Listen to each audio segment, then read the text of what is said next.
Hello, Kevin. How are you? Hi, fine, thank you, Sarah. It You're is a looking pleasure lovely. to have you. So are you. Yeah, See your new tattoo there? You got that yesterday. Forgotten Sins in Woking, Jake. Very Absolute. good. I don't know if you can see that, but it's three horses from the Pharaoh of Kings. Yeah, Love bit that. of freedom. That's what it simulates. It's what it resembles. And Freedom. freedom. Pegasus. I'm going to dive right in and I want you to tell me all about the murder of Robert McGill and why and how did you face 20 years in prison? Well, that's so the murder of Robert McGill. I was convicted of a contract killing, and I was only 27 at the time. Was arrested by a corrupt police officer who was well known for being bent, Christopher Spackman.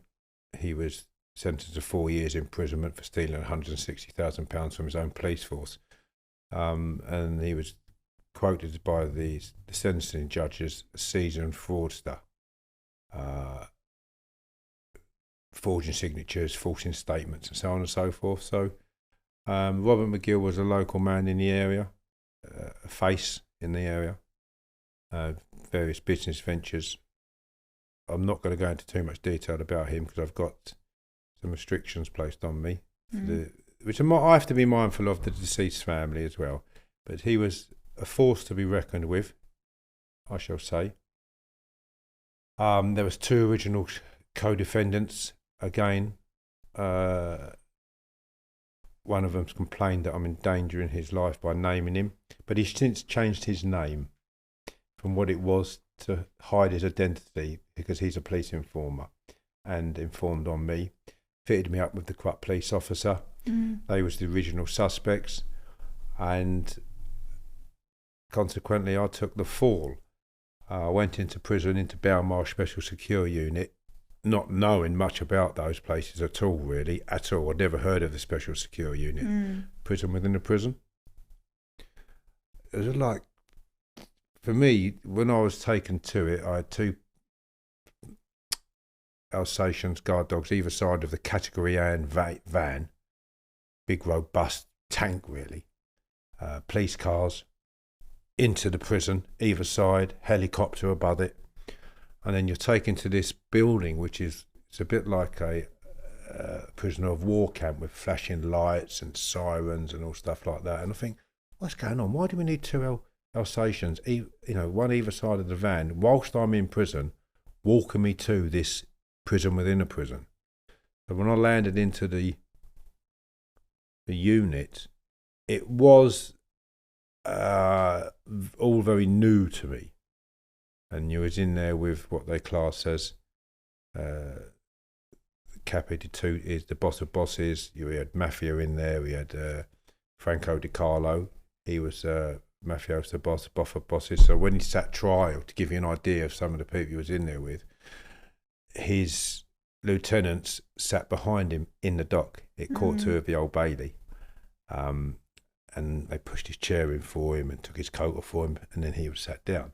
And as well as a lot of leading figures within the criminal underworld within London. Of course, I was a young boy, just blooming running wild in there. The IRA. I ended up being placed on the spur with the IRA, who escaped from Whitemore Special Secure Unit, armed escape with guns and such, and of shooting. And again, I was triple category A then, exceptional risk. I was the only man in the country held at that grade, whilst on remand unconvicted. And it was at the time when Michael Howard introduced closed visits for your legal team and permanently for your social visits. So you don't come into contact with anybody. It was a very new world to me. At that time, I'd never been arrested for anything gun related. I'd been arrested for a few kidnappings, convicted of one, and the judge said I took the law into my own hands. Or subsequently, I've done a podcast in relation to that with the gentleman I kidnapped, but that's probably another question. I'm going off the patch here a little. So I went away into the unit then. I spent, funny enough, 14 and a half months seems to come up a lot with me. So I did about 14 and a half months again in the unit. Maybe a bit longer. I have to give that some thought. Yeah, it was 14 and a half months. 2 trials. hung jury in the first trial and convicted on the second. The first trial, the original suspect was acquitted. He was kept in prisons up and down the country, having police visits. Factual, I've got all this material in my book, Fitted Up and Fighting Back. It's been out now going on 5 years, and there's never been one black order on it, which means a restricting order on what you can and can't say. The police have never asked for any of that material to be removed. And my book is now subject to legal consideration of the Criminal Cases Review Commission, in that I met with a leading figure, a judge, and the judge has come forward and said that he's met with me, and he advised me to attach my book to the application on its own, on its own merit, should I say. However, so all the details in that book are factually correct, and it sets out my arrest, how I was convicted with the material and what happened. So I had a co-defendant at the time that was working with his police handler to fabricate a case around me, and his charges would be dropped, and a deal was done where his charges would be dropped, and that's what happened. And then I was sentenced to life imprisonment. The police asked for 30 years. At that time, that was a massive sentence, Sarah. Wow. Yeah, 30 years. I thought, blimey, I was like calculating in your head, I'm not going to get out till. And they asked for a recommendation, which means you will serve a minimum of that. And then once you've served that, you will then be released. So I thought, bloody hell, if they give me 30 years, it's not looking good for me. In fact, I'll still be in prison now. Yeah. And then they look to send you home once you've served that sentence. So from that, 3 years later, I'd been taken out of the special secure units, or high security units, prison within a prison, and placed on the main population of the high security estate within like Whitemore prison. I was going down to get my evening meal. There was an SO there, he was a right bleeding arsehole. Lane, I've got something for you. There we are. I thought, what do you want? And he gave me my tariff. But a tariff means it's been come from, if you get a sentence in open court, that's a recommendation from a judge, and then it gets signed off by the Home Secretary. However, I didn't get a recommendation in open court. I got what's called a tariff, which means you can beat the tariff.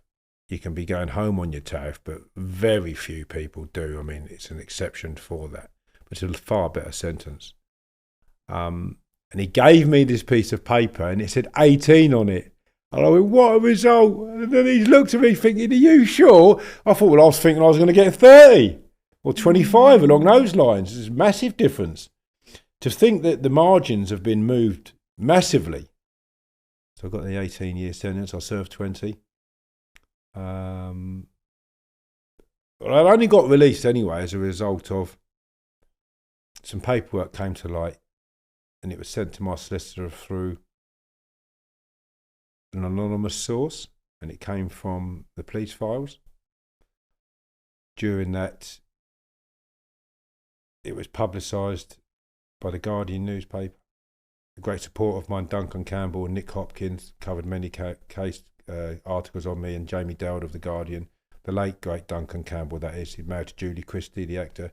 He passed away a little while ago, and it's a sad loss to a lot of people. He campaigned for me massively. So the Guardian covered my case, and they said about anonymous documents come to light, cast doubt over my conviction. As a result of that, I had the prison directorate standing outside my cell, Danny McAllister, big Scotsman, a man's man he was. I liked him. He would lambaste you, staff, if they was in the wrong, and he would stand his ground and come and see you on his own without a squad of men around him.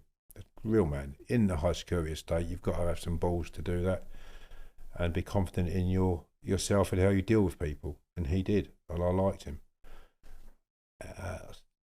Hello, Danny. He always called me Kevin, the director of states. And I said, oh, how you doing, Danny? And he said, I'm all right, Kevin. I come to ask you about this paperwork, questioning your conviction. Okay. I said, yeah, they're correct. But I've come to tell you, he said, I've put something in place in relation to your categorisation. I'm thinking, oh no, I'm going back up the ladder to AAA. They want to know how come I've managed to get this paperwork out of the police files whilst I was in prison. So they're saying you can reach out. 16 days later, I was downgraded and chucked out the high security estate. I couldn't believe it. I thought, what a touch. Well, I didn't think I was going anywhere for years. Yeah. So take us back. The day of the arrest. The day when the verdict. Let's go to when the verdict came out. The day of the arrest, I was arrested at home very quickly. Armed police surrounded the house, come out. And opened the window, said, I'll be out in a minute. I went, get away from the window, get away from the window. Did you know? Well, I was armed, I'd been out there. They lit the house up like a football pitch. I'm laughing about it. I'm laughing about me being stupid enough to go to the window, put my arm out. They could have thought I could have had a gun. I said, I'll be out in a minute. And I thought, I'm not going to come through the front. Because they phoned up and the phone just went straight into answer machine. And they phoned again, it did the same. So they didn't want to come through the front door. In their eyes, in case I did have a gun. Because I remember saying to them, I said, anyone comes through my front door, I said, they're getting it. You know, as in, I ain't going to be waiting around for them. I'll be getting stuck into them. I've got kids in the house. And then that's why they never came through my front door, but they phoned me up. So then I was arrested, found guilty after a second trial by a hung jury again. Well, majority 10-2. Court 2 of the Old Bailey, which is a high security court. The jury came back, and I always remember looking at the juryman thinking, you're old Bill, you are. And I'll tell you why I say that, because the corrupt police officer, Christopher Spackman, in my case, he knew the split of the jury in the first trial, which he should not know, because everything that happens within the jury room is sacrosanct. It's confidential. But he went up to my solicitor in the corridor and said the split of the jury is 8-4. Well, how did he know that? So I see him came in, and there was some people were looking down, and that's not a good sign when they're looking down. You know, if they're all looking at you, something like that. I've had a few not guilties, me, and they're all looking at you. And I'm not being no angel, but you start to pick up the signs. Came back with a guilty, and I turned to the jury and said, you've made a terrible mistake. I never done that. I never done this, I said. And then I looked at the judge and said, how long have I got to do? Strange question, really. Like I've got a habit of taking the bull by the horns. I want to know how long are you going to sentence me to, I suppose. And he said, take him down, take him down. Well, I'm glad he didn't answer me, because if he'd have answered me, it would have been a recommendation in open court, wouldn't it? So take him down and took me down, and I waited 3 years for my sentence to be handed down to me. Wow. 3 years on New Year's Eve. Yeah. So you didn't know for 3 years? 3 years. How long life. I was serving. I knew I was getting life because I've been convicted of. They sentence you a certain way. They sentence you to life imprisonment.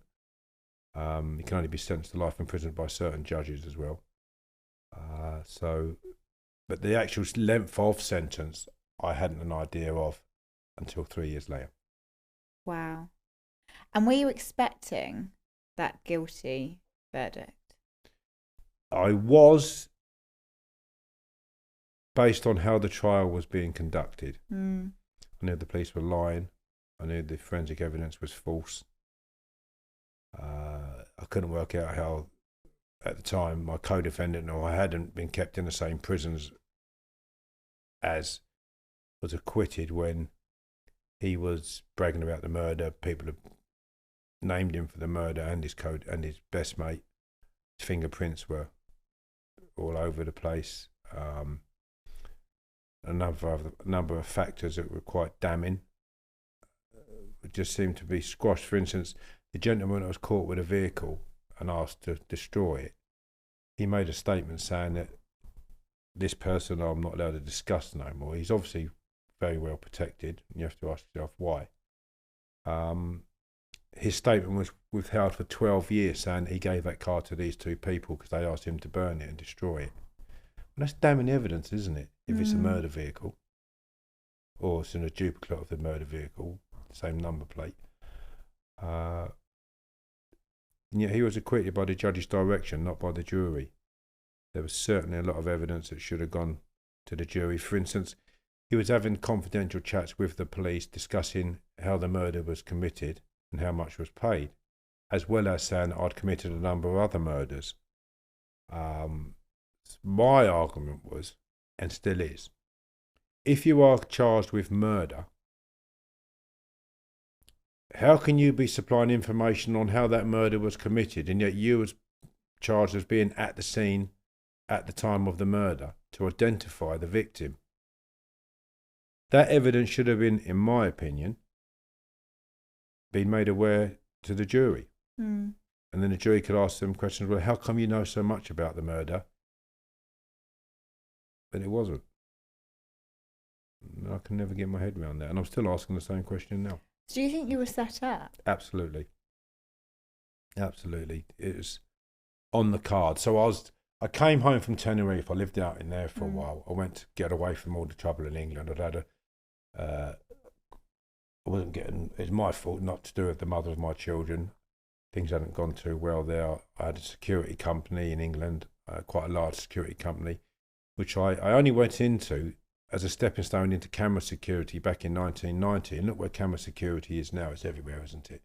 CCTV footage and such. So my feet would have been well and truly parked up now, and I'd have been retired many years ago. So I went into security. As a result of that, I had a fallout with some doormen. I had a set to with some doormen at the Paradise Club in Islington. That club was shut down for a while till the matter was sorted out. I thought, I've had enough of England, I'm getting away. And the problem had been sorted out anyway by the time I left. So I went away, got to Tenerife, and it was pretty much the same as mini England. It was just aggravation, people setting about people and all sorts. So I came back to England under a false exit visa, false name. Police said I returned to the country to commit a murder under a false name, and yet they suppressed evidence where I went into a police station over a driving dispute. I chased a driver in there. He was sticking his fingers up, telling me to pull over, and at the time I was a bit younger. I said, yeah, and I've gone into the police station. They've gone, oh, Kevin, come in here. Because my picture was in the police stations in the local area as a known figure in that area. So then they denied that. They suppressed it, saying that I came in under a cloak and dagger to commit the murder and fly back out. Well, if I committed the murder, why didn't I fly back out? I had a Ford Cosworth Sapphire, the new ones that came out. That was stolen from outside my house the very night that I had it. The same night. Which is a bit of I couldn't really work out. And then as a result of that, I was looking to borrow a car or buy another one. It was nicked by some travellers who was using it on ram raids. I went to look at some cars. They weren't the right for me. Too much money in terms of what they wanted for that vehicle. And I was offered a loan of a vehicle. That vehicle was loaned to me. It was an old banger, smoking and all. I thought, oh my God, what a But I didn't know that until I got there.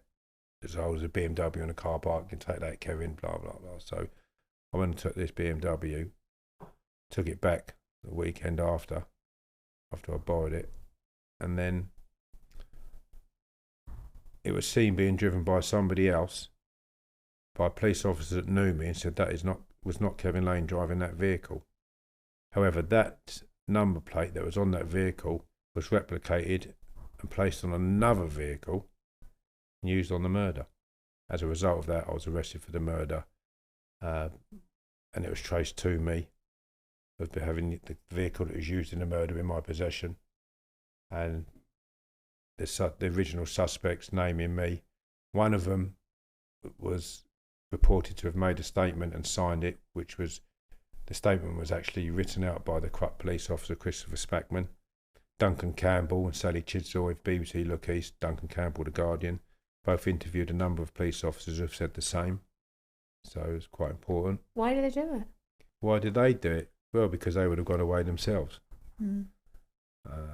bragging about the murder going around. They had a conflict of interest as well, as that one of the suspects, there was the deceased's sister-in-law had slapped one of the suspect's mother around the face over a dispute between their daughter that was now living at that suspect's house 2 weeks before the murder. That was suppressed as well. And then the deceased was obviously killed. And all the information in relation to that was suppressed. And they took the case in another direction where it was directed to me. But I just want to return back to that vehicle, actually. So the vehicle that they say was used in the murder that was put into my possession, a BMW mechanic walked around that vehicle and he described the interior and he described the wheels, and he supplied the police with a picture of the wheels and a picture of the colour, the paint match of that vehicle. The police stripped that vehicle bare down to the chassis, and they stripped the rear parcel shelf colour off and tried to prevent a car inspector from inspecting it, and they sent them all around the place. And by the time we did get to inspect it, the case was due to start in a very short period of time. We're talking days. That evidence was withheld. And he found that the interior of the vehicle that I was loaned was anthracite, and yet which is black, and the colour of the material that was used in the murder was beige. Different. So, and the wheels are different, and the car at the scene was a 323i. The car that was loaned to me was a 320. Why would the police go to such extents to strip a car down to the bare minimum? For instance, also tyre prints are as good as fingerprints, and there was tyre track marks there at the scene. They wasn't handed over. Why? Well, because the car that I was loaned wasn't the car that was used at the murder scene. There's a lot of covering up there, a lot of twisting and distorting the facts. It's taken me some time to go back to those thoughts, because I haven't thought about them now for quite some time. My last 16 and a half months has been on recall back into prison, and the focus of my thought pattern has been in relation to getting my freedom back. Yeah. And my son, seeing my son again, and so on and so forth. So, well, a bit rusty there. Yeah, I can imagine. Over the years of, 2 decades of being in prison, how did you keep mentally strong? How do you keep moving forward? I think you have to have a strength of mind. You have to have a certain character. I always should say to myself, I won't be beat, I won't be beat. That comes as a child, whether it's in sport or having a tear up. I trained a lot. I didn't have a TV for 20 years. I refrained from that, just sitting there, channel hopping, clicking, and it's what the most lads do all the time. It's not like you're sitting indoors, you can go in the garden, you can do this, you can tend to your cats, your dogs, or got a multitude of various things that you can do. In prison, you're in a very small cell, you're looking at the ceiling and the walls, your toilet and your sink. If you've got a toilet and sink in, which pretty much a lot of people have now, there's a few prisons that don't. I took my energies into challenging my conviction. So I was typing. I went from writing to an Olivetti. From the Olivetti, I went to a glorified word processor, Smith & Corona. And from that, I got to a Ministry of Justice laptop, which was a glorified word processor again. By the time they blocked all the ports off and such, but excellent piece of equipment for sending out multiple of letters where you can cut and paste and stuff like that. And I worked on my case day and night. And so basically that's the answer. I just threw myself into the gymnasium and threw myself into getting as many letters out as I could, as well as having a drink. I used to like to have a drink, hence how my hooch came about. Yeah, your new business venture, which we'll come to. Yeah, looking very good. So what were you hoping to achieve by working on your case? Bringing attention to my wrongful conviction, bringing awareness, investigations. As I said, Sally Chidsoy, BBC Look East News, and I was on the billboard at 6 o'clock news and 10 o'clock news on the BBC. That brings awareness. The fact that Duncan Campbell interviewed 2 police officers, as is Sally Chidzoy, who said I was innocent, and I think 2 of them were serving and 2 were non-serving. So people come forward. A gentleman who purchased the gun used in the vehicle, the gun used in the murder, said he purchased that from the original suspect who fitted me up with a bent copper. He said he was looking for a bit of protection at the time, i.e. a weapon. He came down, purchased that weapon, went back. He's Scottish. I'm bleeding Scottish. I'm not half Scottish, but the person that sold him the weapon phoned him up 2 weeks later and said, don't get caught with that. He'd used it on a murder. He said, I've blown someone's head off. He subsequently dumped it in the North Sea. But he came forward and he said, I believe Kevin Lane has been fitted up by blah, blah, blah. He's admitted to the murder to me, and that a wrongful man's doing time in prison, and that he's done it to a few other people. The police went to interview that man. He said, I've got nothing to lie. He said, I'm going to face the wrath of the criminal fraternity for coming forward. But I'm prepared to do that because of the man that's fitted him up as an absolute dog, is what he said. The police officers that went to interview him were for Hertfordshire Police, and they cross-examined him in a manner where he thought he was the victim, and not the victim, the suspect. Then they said they were going to report him to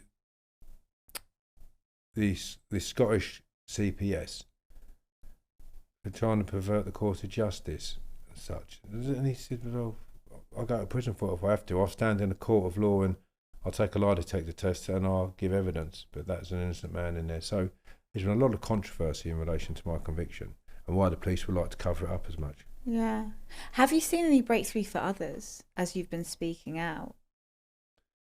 Yeah, I've seen people get their convictions overturned. Bridgewater 3, for instance, they got done for killing a paper boy. Terrible travesty that.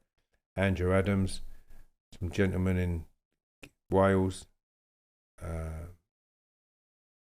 Yeah, I've seen a few, but they don't happen that often. No. The wheels of justice turn very slowly in England. Guildford 4, the Birmingham 6.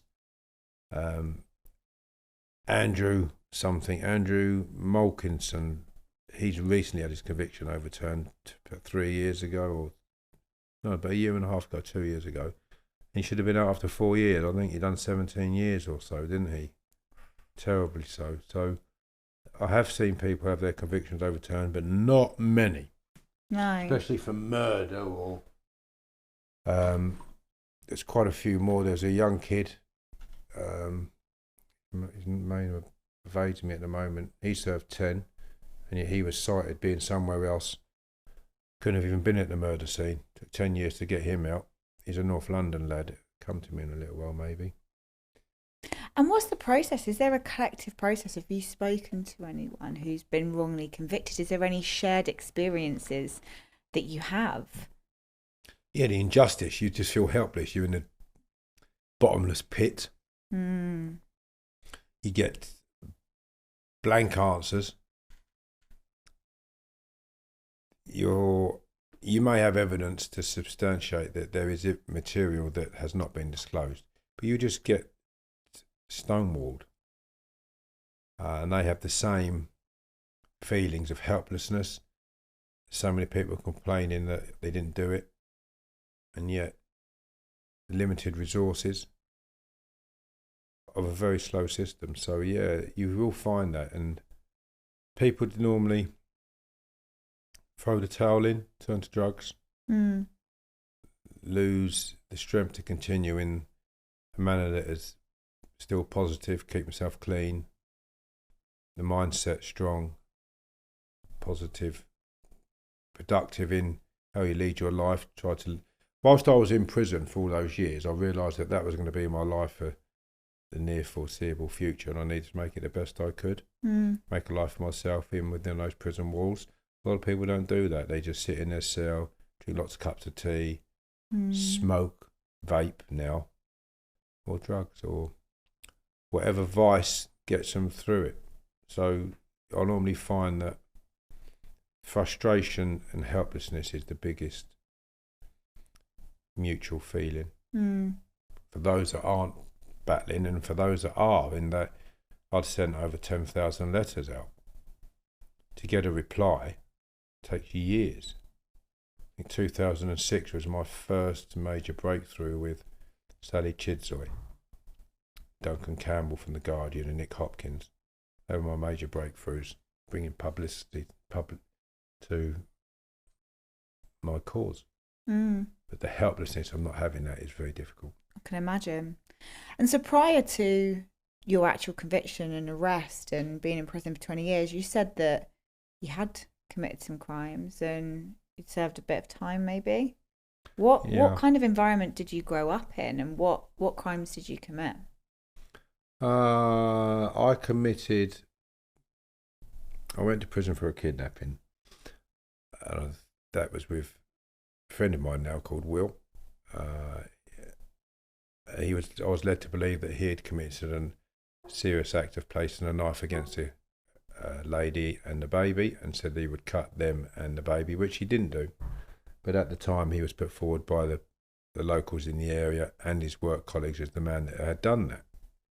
So I took him away and run him over a few times, bashed him around the head with an iron bar, CS gassed him and threw him in the canal. He survived that. My intent wasn't to kill him when I'd done that. I thought, getting there, it's bleeding, freezing, that'll wake you up. And you're going to be soaking wet. But of course, at the time, I hadn't realised how much damage I'd done to him when I was running his legs over underneath the car. I laid him down in it, kept running him over, placing the car on his wheels. At the time, I was just thinking about what he'd done to the baby and the woman. Of course, he hadn't done it. So I used to do that. And as I grew up as a child, I grew up in a village, a nice village, lots of farms and woods and lakes. As a kid, I was very happy playing all the time out in the countryside, motorbikes, go-karts that you make yourself. Loving mum. My father and my mother had split up, separated, divorced. So that's hard. And I was discussing this the other day with Professor David Wilson, that nature and nurture. Is it animalistic that we will behave in a manner to protect our siblings or our loved ones? Or is it that you're a violent bastard? So I had a brother who had a crash helmet. He used to wear it to school. He had plates in his head from getting run over and nearly died. And I came round the corner of a building at school. I was only in the infants, and I see his year, lads from his class, giving it to him. I set about to them. Well, 2 years younger than my brother at that age. It's quite a bit of a difference, but I wasn't known for that at that time. But I thought, for the love of my brother, just did what I thought was natural. But that was animalistic. It was in me to do that. As a child, I liked to perform and do ventriloquist acts, and my mum say, "Oh, do your Norman Wisdom one, or do your Frank Spencer one, or get your puppet doll and got the gear, and stuff like that, you know." And I was sitting there thinking, "Oh yeah, go on." So I was a happy child. I loved sport. It wasn't like I was being beaten or I was seeing abuse or stuff like that. It's hard because you get labelled a contract killer. And what is a contract killer? Someone who gets paid for killing somebody without any emotion. So you will get a name, you will do your homework, you research that person, and you're set about to kill them. Without emotion, you don't know that person, they haven't done anything wrong to you. That's what they say. So I remember the police saying to me, it's the worst of the worst.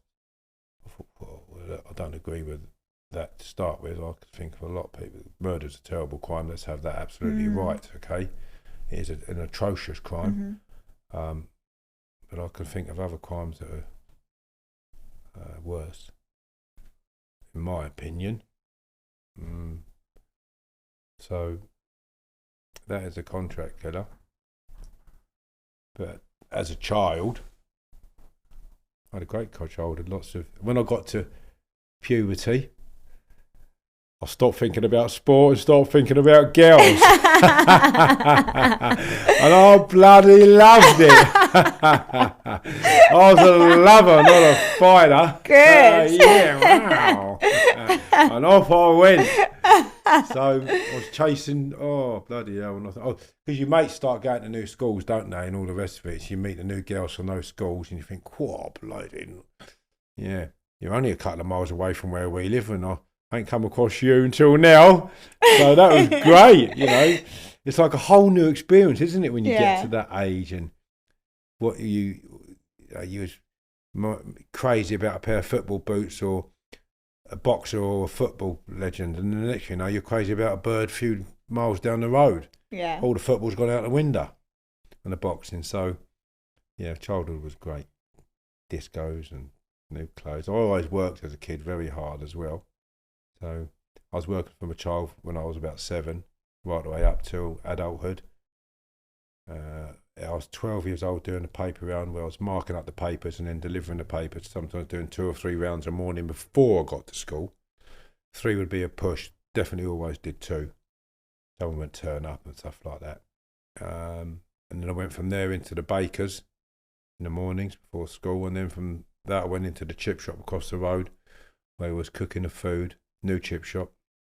Got the job for I see a fella doing it up. I said, can I give you a minute? He said, yeah, come in here if I can, go and dig that pipe up. It's a big pipe like that took all the gases out. I dug it all up, and then from that he took me, he couldn't believe it, I'd done it. And then I was 12 years of age with a can go, and he come back, and then he gave me the job doing the chips after school, and from that I did the chips to cooking. And I was opening a chip shop on a Sunday when I was 15, when the licensing laws changed to Sunday laws, opening laws, and on my own. And it was quite a robust village. Lots of pubs, lots of men coming in at the end of the night, Lego. Yeah. They all behaved. And so how did you get into like gangs or? No gang. There's a fella, someone told me reverted me back to a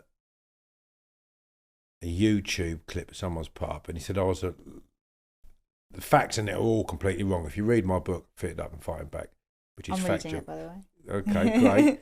All the facts in there are true and never been challenged. This fella the other day, I forget the name of it, he said I was a leader of a gang and we was into extortion of £100,000. That's never been said before. I had no gang. I had your mates, but there's no gang. I grew up in a village, but I might fall out with him tomorrow and I'll be a mate with him over there, and then we'll get back mates again. But in the village, we all hung about together, really, when we got to a certain age. There was no gang. It's just everyone in the village knew each other.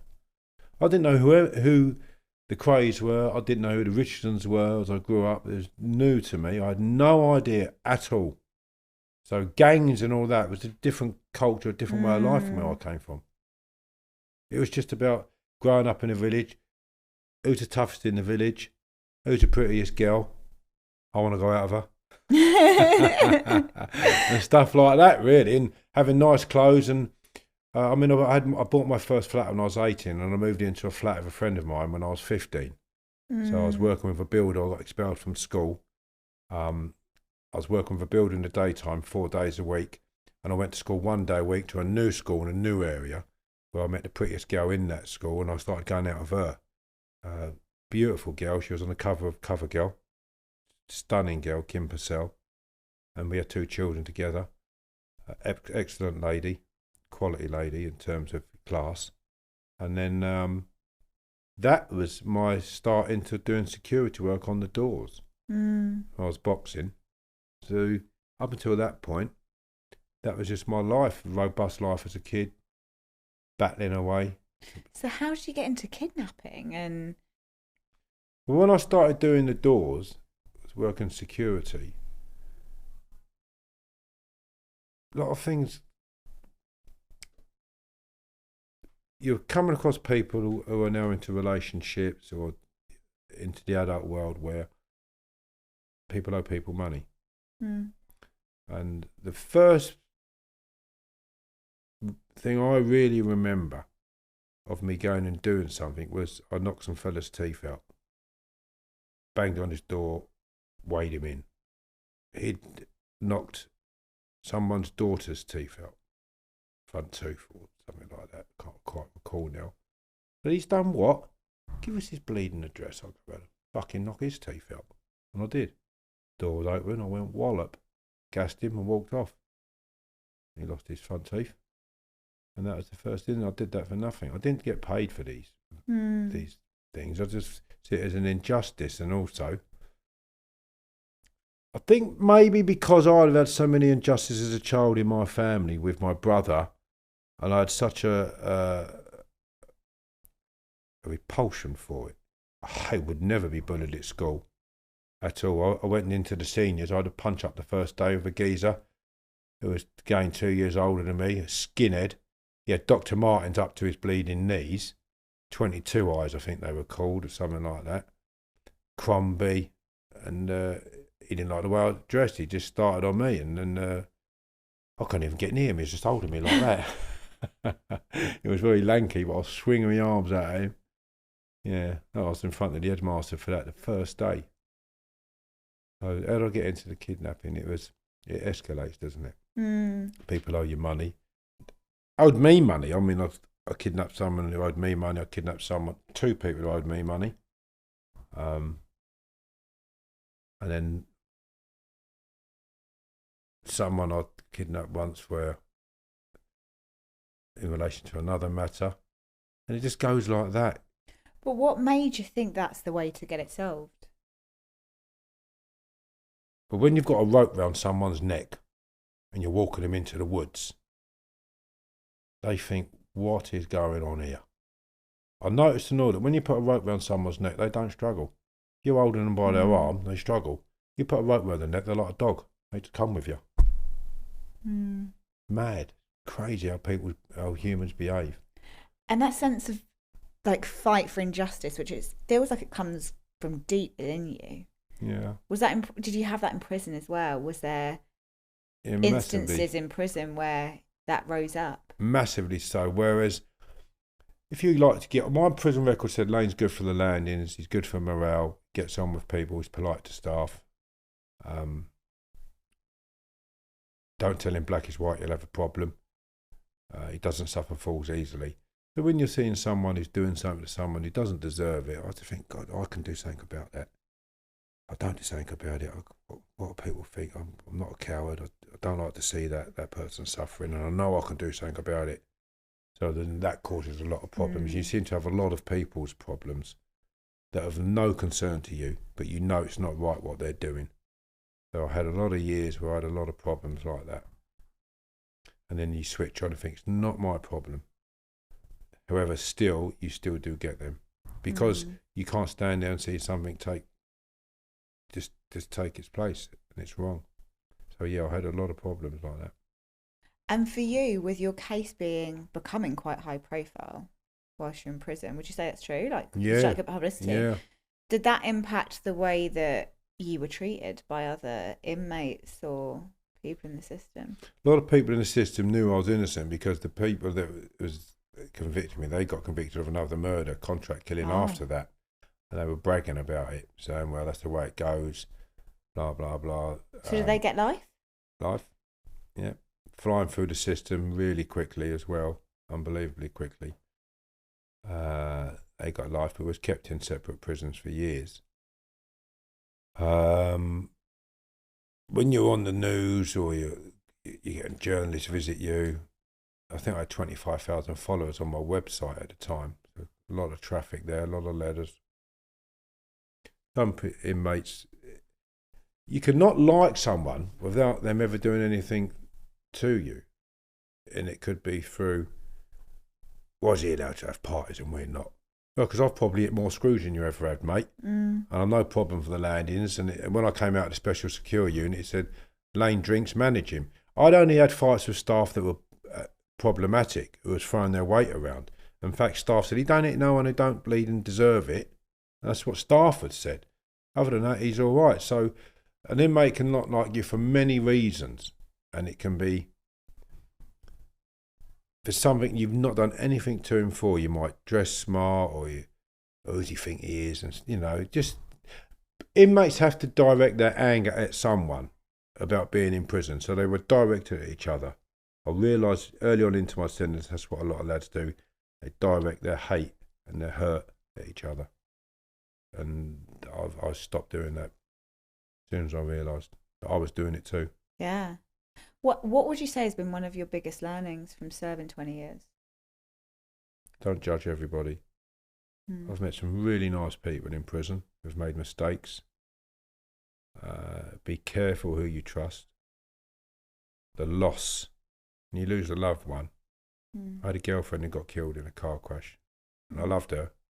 I knew I loved her because I wouldn't flirt with a woman in a flirtatious manner.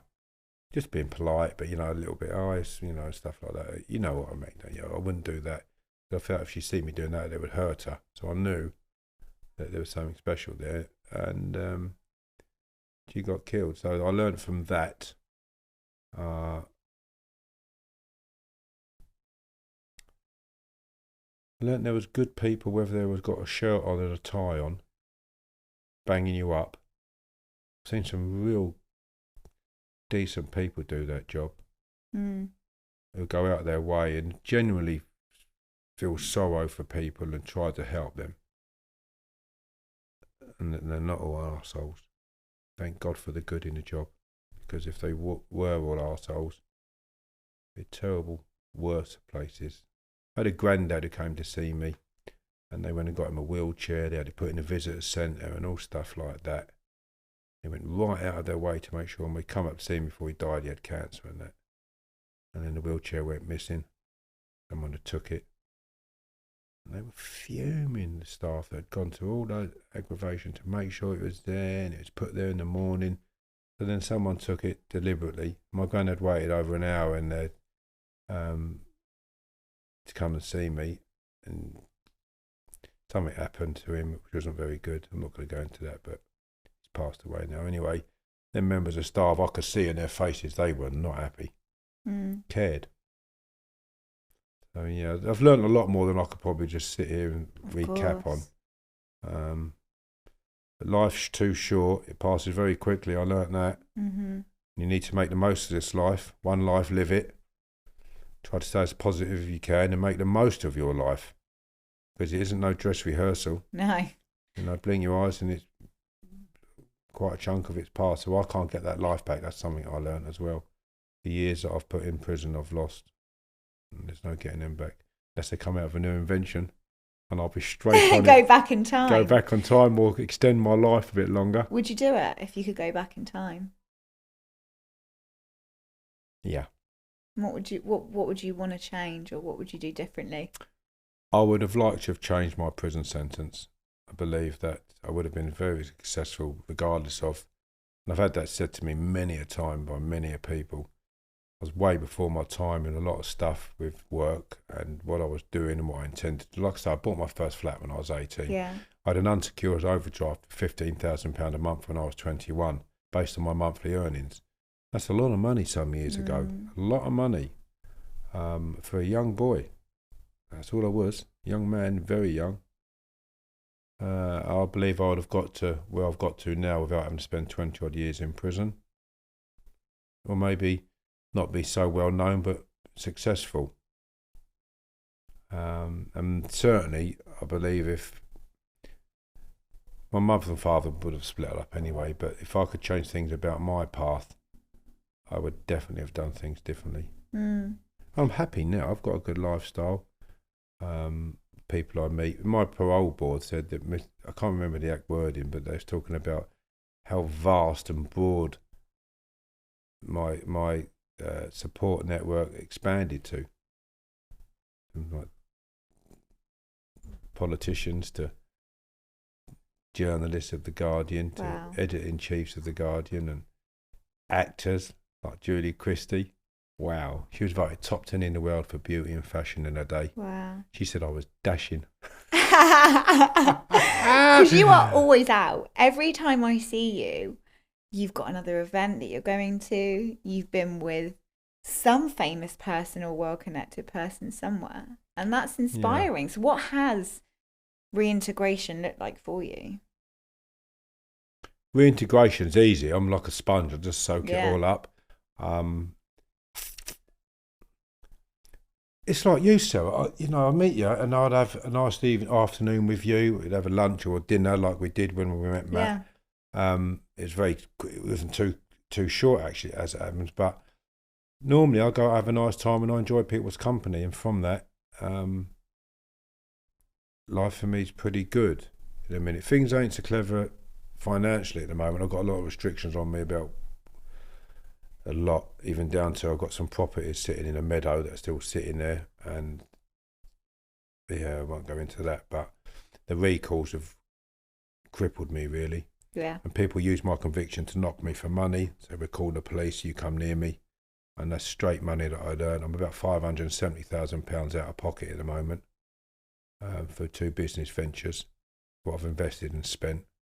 And then of course eventually that money runs out when you've done another 3 years in prison on and off without any wages. My office is shut last year that I had for 10 years, gutted. The business shut.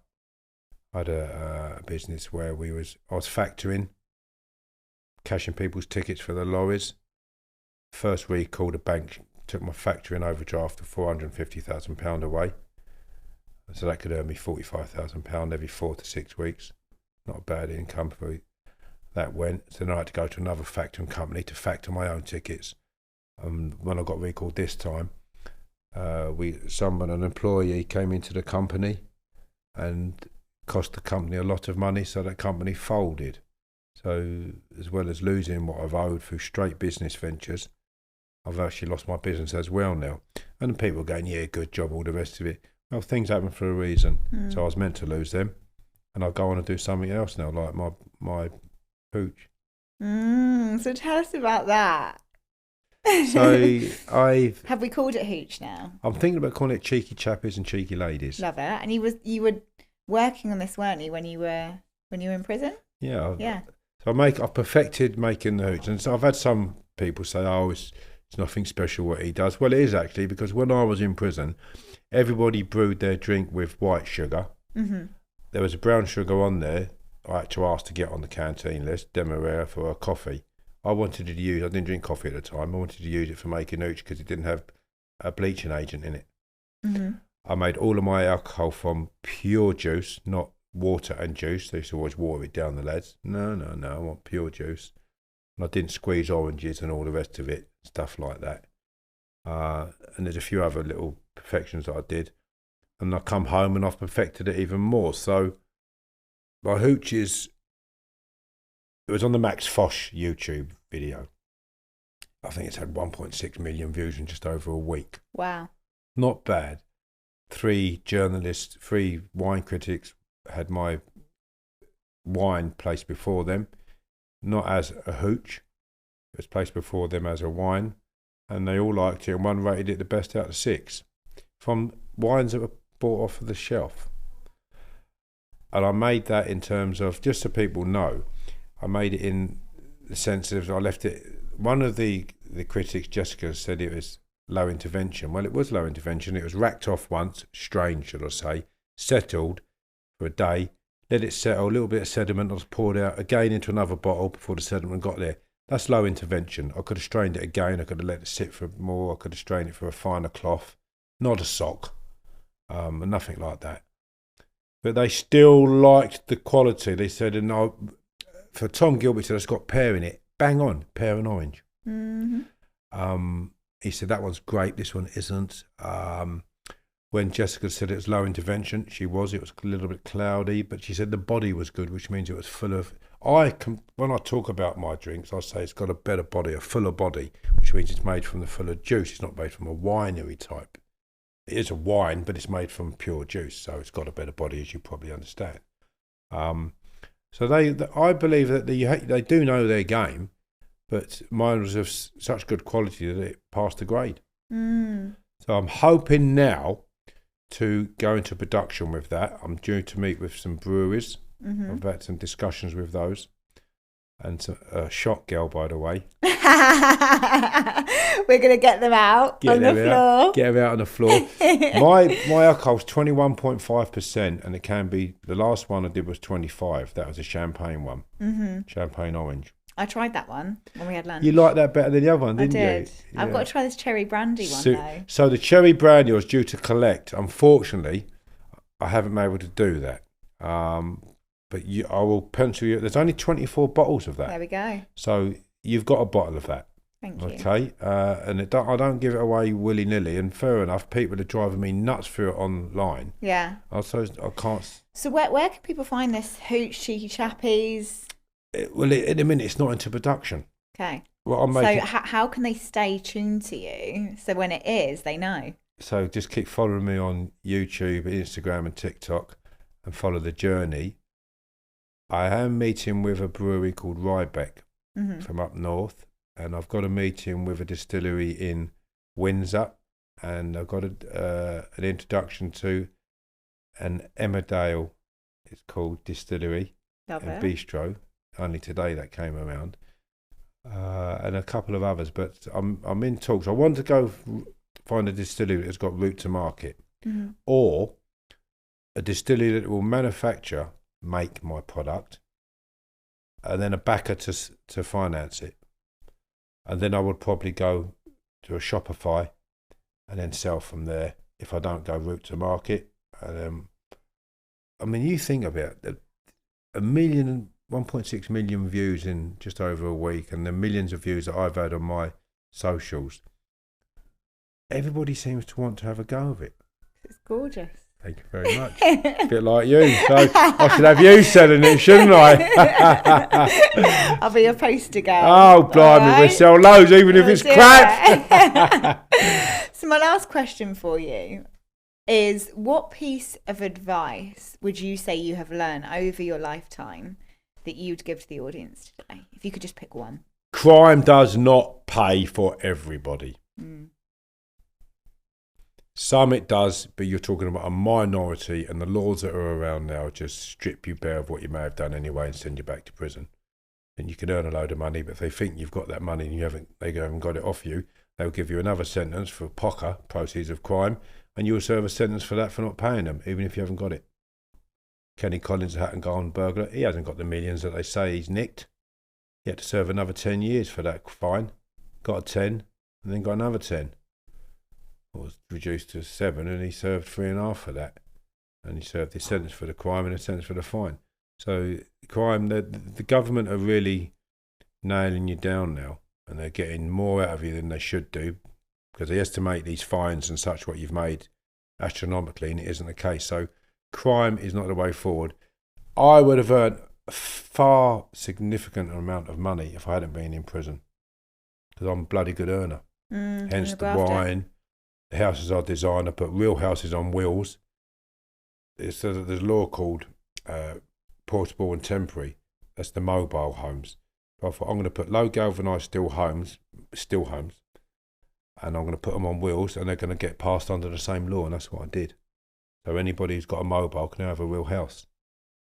Things like that. Now, if I'd have gone forward in that, I'd have kept getting recalled to prison and concentrated on that, again, I'd have hit the market with a new product that wasn't around. So I believe if you put the work ethic into what you're good at, you have to spend a lovely life with your family and your loved ones, and you won't be banged up looking at the four walls, waiting for the door to be open and told when you can go out, when you can't. The aggravation of not seeing your family, all the problems. So prison doesn't work, is what I'm saying. It's a failing. It's an industry. We have to have prisons, but it's failing. So if you want to go in there and be tortured, bullied, raped, have people extort money out of you, get you to do things that you don't want to do, sexually and financially, and be a little courier, or whatever they want you to do, go and commit some crime, because it isn't so glorious. So stay away from crime is what I say. Focus on work, being happy and enjoying life. Like I say, one life, live it. Do not go to prison, because it is a waste of life. And then you wouldn't meet beautiful girls. And you'll be banged up with rugged men and everything that goes with that. Well, thank you. Thank you for today. It is such a good Such a good time always chatting to you and actually digging more into your story. I'm going to finish your book. Yeah. I'm going to get some of this cherry brandy. Get it on the plane. Read it on the plane I'm when you're gonna. going away. Have you found it's a page turner? I have. It's really well written, and it's exactly how you speak. Because I wrote it. Yeah. I've had a few people say, "Oh, you've said that. That's not quite right." And I remember a friend of mine. He went through it. He edited it for me in prison. Guy Oakprey. He did the picture in the front. Very clever lad. My mate Robbie Highlands, another clever. Duncan Campbell, and so on and so forth. They've brought a lot to the. Nick Hopkins has brought quite a bit to the book and advice and such, but I wrote that book and you can hear me speaking in it, can't you? Totally. So I'm proud of that, and I've written a second book, Life in My Lane. I haven't put it into public yet, but I'm going to go and meet Kimberly Chambers. She's a renowned author, lovely lady, a right good laugh, her and Pat as well. She's introduced me to a literary agent, so I hope to proceed forward with my second book there, just about my life and stuff. Amazing. Yeah, and then I'm going to be interviewed soon about how to pull a bird. And I'm being interviewed by 2 women, and they're going to put a load of questions to me. Brilliant. Oh, that'd be interesting, I'm going won't to it? watch that one. Oh, I bet you will. Well, yeah, what I'll please, make sure I do is post all your social media links and your links to your book in the podcast bio. And thank you for today, Kevin. Thank you. And stay out of prison, otherwise you'll get one of these on you. A tag. And that tells them where I've been for 6 months. You got that stays on your bloody ankle. And it's not attractive by far, is it? But you don't want that type of restrictions on your life, do you? Just keep out of prison, go to work. Love it. Thanks, Sarah. Thanks, Kevin.